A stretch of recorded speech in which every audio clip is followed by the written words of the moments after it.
జై శ్రీరామ్. కాశ్యపాన్వయ సంజాతం నారాయణ పదాశ్రితం శ్రీమన్నారాయణం వందే యతీశ్వరశ్రియాజుషం. కూజంతం రామ రామేతి మధురం మధురాక్షరం ఆరుహ్య కవితా శాఖాం వందే వాల్మీకి కోకిలం. ఓం అస్మద్గురుభ్యో నమః. నిన్న మనం 16వ సర్గలో శ్రీ మహావిష్ణువు దేవతలని నేను ఎలా రావణాసురుని చంపాలి అని అడిగినప్పుడు దేవతలందరూ స్వామి మీరు మనిషిలా పుట్టాలి, మనిషిలానే ఉండాలి, అలా మీరు రావణ సంహారం చేయాలి అని చెప్తే సరే అలాగే చేస్తాను అని చెప్పి ఆయన అంతర్ధానం అయిపోయారు. దాని తర్వాత మనకి మన ఋష్యశృంగుల వారి చేత చేయబడుతున్న పుత్రకామేష్టిలో ఆ హోమకుండం అగ్నిహోత్రంలో నుంచి యజ్ఞపురుషుడు బయటికి వచ్చి బంగారు కలశంతో పాయసాన్ని తీసుకొని వచ్చి దశరథ మహారాజుకి ఇవ్వడం జరిగింది. దశరథ మహారాజు ఆ పాయసాన్ని తీసుకొని చాలా సంతోషపడి వాళ్ళ భార్యలకి, మనం ఆ పాలు చెప్పుకున్నాం రేషియో 4:3:1, కౌసల్యకి ఒకసారి, కైకేయికి ఒకసారి, సుమిత్రకు 2 సార్లు ఇచ్చాడు. అది ఏ రేషియోలో డివైడ్ అయింది అంటే 4:3:1గా డివైడ్ అయింది. అందుకే కౌసల్యకి రామచంద్రుడు, సుమిత్రకి కవలలు లక్ష్మణ శత్రుఘ్నులు, కైకమ్మకి భరతుడు పుట్టాడు అని మనం చెప్పుకున్నాం. ఇది చెప్పుకుంటూ దశరథుడు అని అంటే దశ అంటే 10, రథ అంటే 10 రథాలు, 10 రకాలుగా 10 దిశలలో 10 డైరెక్షన్స్లో రథాన్ని నడపగలిగిన శక్తి కలవాడు. ఎవరా దశరథుడు అంటే మనమే. మనము అని అంటే ఆత్మ. ఆత్మ అంటే మనమే. మనకి ఈ శరీరం మనం కాదు కదా, మనం ఈ ఆత్మ. అయితే ఆత్మకి 10 రథాలు ఏదనంటే 10 ఇంద్రియాలు. ఈ 10 ఇంద్రియాలు 10 డైరెక్షన్స్లో మనల్ని పుల్ చేస్తూ ఉంటాయన్నమాట, లాక్కుని వెళ్తూ ఉంటాయి. ఈ 10 ఇంద్రియాలు కలిగిన మనస్సు వెనకల ఉన్న ఆత్మ మనమైతే, మనం ధరించేది భరించేది ఈ శరీరం, ఈ మనస్సు.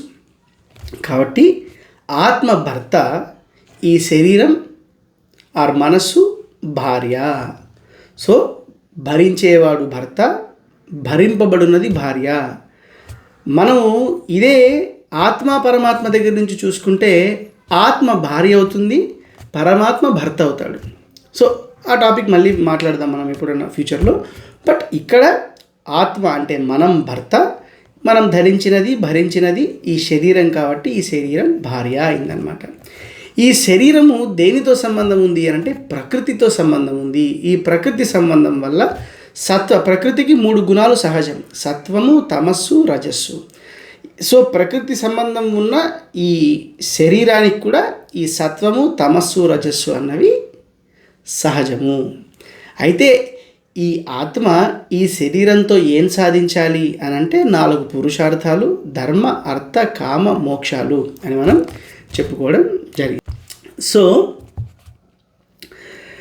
ఎలాగా అంటే ధర్మము రామచంద్రుడు, మోక్షము భరతుడు, అర్ధకామాలు కవలలు లక్ష్మణ శత్రుఘ్నులు అని చెప్పుకున్నాం. మనిషి తన జీవితాన్ని రామాయణంలాగా, రామకథలాగా మార్చుకోవాలి అంటే ఎలా బ్రతకాలి? అర్థమై అంటే లక్ష్మణస్వామిని రాముడితో, అంటే అర్థాన్ని మనం సంపాదించేదాన్ని, మనం ఖర్చు పెట్టేదాన్ని ధర్మబద్ధంగా ఉండేటట్టు చూసుకోవాలి. మన కోరికని, కామాన్ని అంటే శత్రుఘ్నుణ్ణి ఎవరితో కలపాలి? భరతుడితో. అంటే మోక్షాన్ని కలపాలి, విడుదలను కోరుకోవాలి అని మనం నిన్న పాఠంలో చెప్పుకున్నాం. అయితే సత్వము మనలో ఎక్కువ ఉన్నప్పుడు, ఇక్కడ సత్వానికి మనకు ప్రతీకగా కౌసల్యం చెప్పుకుంటున్నాం అనమాట. సత్వం ప్రతీకగా ఉన్నప్పుడు ఆ సత్వంలో నుంచి ధర్మం ఆవిర్భవిస్తుంది అని మనకి కౌసల్యదేవి నుంచి రామచంద్రుడు రావడం చెప్పుకుంటున్నాం అనమాట. తర్వాత అర్ధకామాలు రజోగుణం వల్ల వస్తాయి. రజోగుణం ఉండటం వల్ల మనకి సంపాదించాలన్న కోరిక, సంపాదించిన దాన్ని ఖర్చు పెట్టాలన్న కోరిక. సో కోరిక, సంపాదన ఈ 2 రజోగుణం వల్ల వస్తాయి. తర్వాత మోక్షం అంటే భరతుడు ప్రతీక మనకి. ఇక్కడ మనం గమనించామనంటే మోక్షం అన్న వెంటనే చనిపోయిన తర్వాత, శరీరం వదిలిన తర్వాత వచ్చేది అని మనం చాలామంది అనుకుంటూ ఉంటాం. కానీ అలా కాదు. ఎలాగా అంటే భరతుడు తాను తనది అన్న భేదము లేకుండా అంతా భగవంతుడే, అంతా భగవంతుడి ప్రీతి కొరకే, నేను చేసేది ప్రతిదీ భగవంతుడి సేవే అనే విధంగా భగవంతుడు తన జీవితంలో చేసిన ప్రతి పనిని ఆచరించి చూపించాడనమాట. రాజ్యాన్ని భరతుడు స్వీకరించాడా అంటే స్వీకరించాడు. ఏ విధంగా స్వీకరించాడు? రాముడి యొక్క ప్రతినిధిగా స్వీకరించాడు. అయితే భరతుడు రాజా కాదా? రాజే, కానీ రాజు కాదు. ఎందుకు? రాముడు నియోగించిన రాజీన. సో రాముడి చేతిలో ఒక పనిముట్టులాగా తను ప్రవర్తించాడు. ఎప్పుడైతే మనము భగవంతుడి చేతిలో నేను పనిముట్టుని, భగవంతుడి ఇష్టానికి తగినట్టు నేను ప్రవర్తిస్తాను, నా కోసం నాది అంటూ ఏదీ లేదు అని మన సర్వ వ్యాపారాలు అంటే మనం చేసే ప్రతి పని మనము చేస్తాము, అప్పుడు ఆ నిస్వార్థమైన స్థితి, నా కోసం నాది అని బంధింపబడని స్థితి ఉంది కదా, దానికే మోక్షం అని పేరు. ఇక్కడ మనం ఎక్స్పీరియన్స్ అయ్యే మోక్షం అది. సో దీనికి మనకు భరతుడు చాలా గొప్ప ఎగ్జాంపుల్. మీరు చూడండి, రాముడి తర్వాత భరతుడు పుట్టాడు, భరతుడి తర్వాత లక్ష్మణ శత్రుఘ్నులు పుట్టారు. కానీ మనం వాడుక భాషలో రామ లక్ష్మణ భరత శత్రుఘ్న అని అంటాం.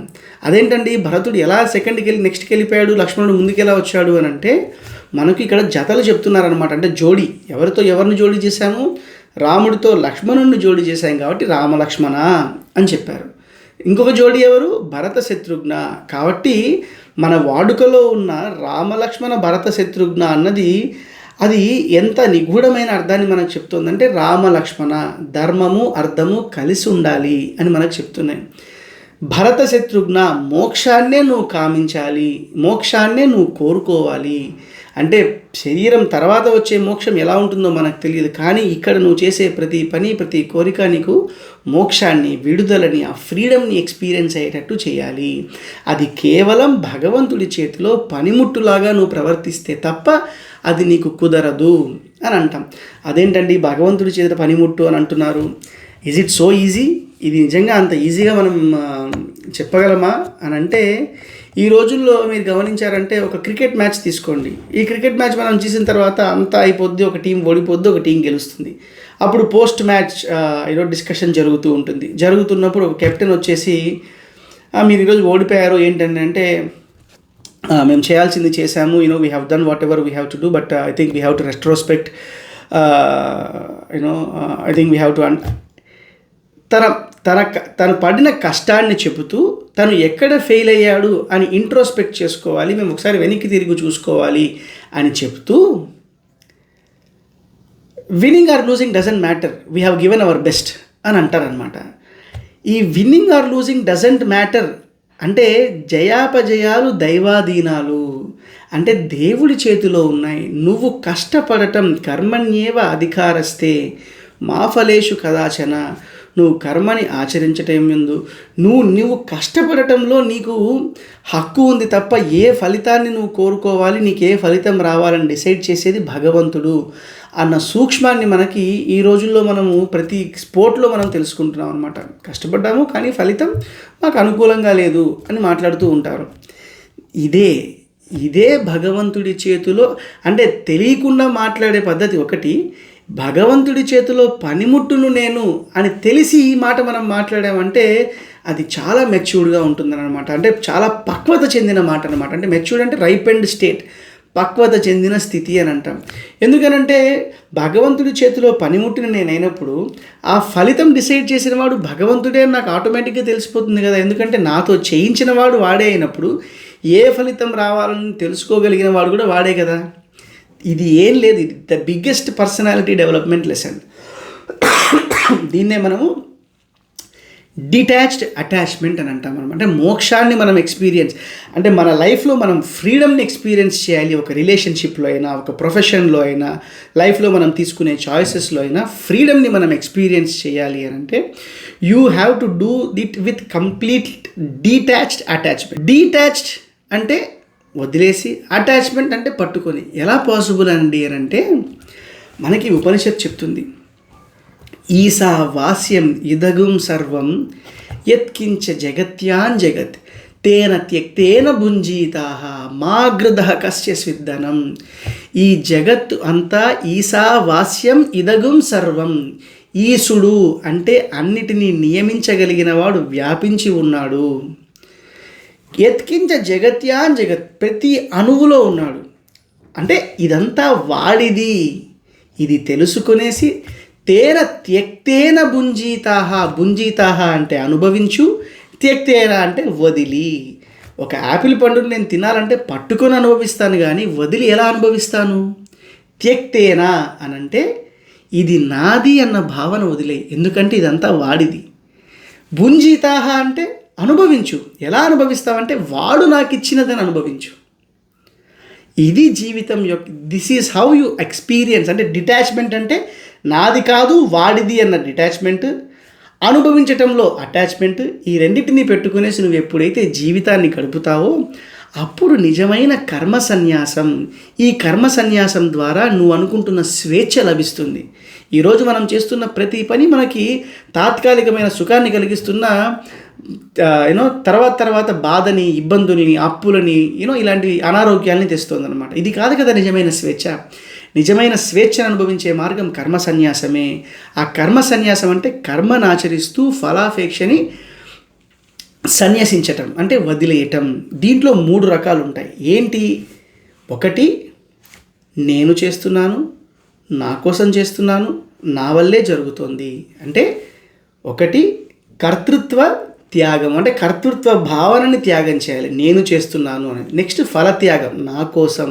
సంఘత్యాగం, నా వల్లే జరుగుతుంది, నీ వల్ల ఏది జరగట్లేదు, నువ్వు ఎంతోమంది మీద డిపెండ్ అయ్యి చేస్తున్నావు, అల్టిమేట్గా భగవంతుడి మీద డిపెండ్ అయ్యి చేస్తున్నావు.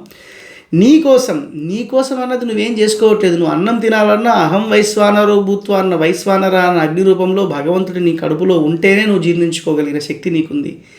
నువ్వు చేస్తున్నానంటే ఎన్ని పనులు నువ్వు చేయగలుగుతావు. సో నువ్వు చేస్తున్నానన్నదే అహంకారానికి కారణం. నేను, నా వల్ల, నా కోసము, ఇవన్నీ అహంకార మమకారాన్ని కలిగించి they are trapping us. So ఈ సూక్ష్మాన్ని మనం గ్రహించగలిగామంటే మనం ఏ పని చేసినా చాలా ఫ్రీడంతో, గ్రేస్ అని అంటాం కదా, ఆ గ్రేస్తో చేయగలుగుతాం అనమాట. భగవంతుడు ఉన్నాడు, నేను చేయాల్సిన పనిని నిష్టతో, ఆత్మశుద్ధితో, మనం అదే చిత్తశుద్ధి అని అంటాం కదా, ఆ చిత్తశుద్ధితో, డెడికేషన్తో, ఇన్వాల్వ్మెంట్తో నేను చేసేస్తాను, రావాల్సిన ఫలితం ఆయన చూసుకుంటాడు. సో ఫలితం వచ్చినా పొంగిపోవటం, అనుకూలంగా ఫలితం రాకపోతే కుంగిపోవటం అన్నది జరగదు. ఇది నిజమైన విడుదల.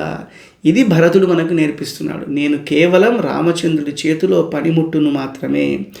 రామాయణంలో మనకి చాలా తక్కువగా మాట్లాడిన పాత్ర భరతుడి యొక్క వ్యక్తిత్వాన్ని మనం అర్థం చేసుకోగలిగామనంటే జీవితంలో మనకున్న అనేక కష్టాలు, బాధలు అధిగమించే మార్గం మనకు అర్థమవుతుంది. సో రామ లక్ష్మణ భరత శత్రుఘ్నులు అన్నది జోడి. ఏది సంపాదన చేసినా లక్ష్మణస్వామిని తీసుకోండి. ఏం సంపాదించాడైనా? లక్ష్మీవాన్ లక్ష్మణ అన్న పేరు పెట్టాడు వశిష్ఠుల వారు. ఏం లక్ష్మిని సంపాదించారాయన? రామచంద్రుడి యొక్క నిరంతర సాంగత్యం, భగవంతుడు మనతో ఎప్పుడూ ఉండటం, భగవంతుడి సేవ, ఇదే నిజమైన ఐశ్వర్యము అని లక్ష్మణస్వామి చూపించాడు. భరతుడు భరించినవాడు, రాజ్యభారాన్ని మోసినవాడు. రాజ్యభారాన్ని ఎలా మోసాడు? తనది కాని దానిగా మోసాడు. రాముడు ఇచ్చిన బాధ్యతగా మోసాడు. శత్రుఘ్నుడు బయట శత్రువులని ఎంతమందిని జయించాడో మనకు రామాయణం చెప్పదు. ఓన్లీ లవణాసుర సంహారం మాత్రమే శత్రుఘ్నుడి ద్వారా జరిగింది. మిగతా శత్రువులు ఎవరిని జయించినట్టు మనకు లేదనమాట. అయితే శత్రుఘ్నుడు ఇంద్రియాలను జయించాడు. శత్రుఘ్నో నిత్య శత్రుఘ్న.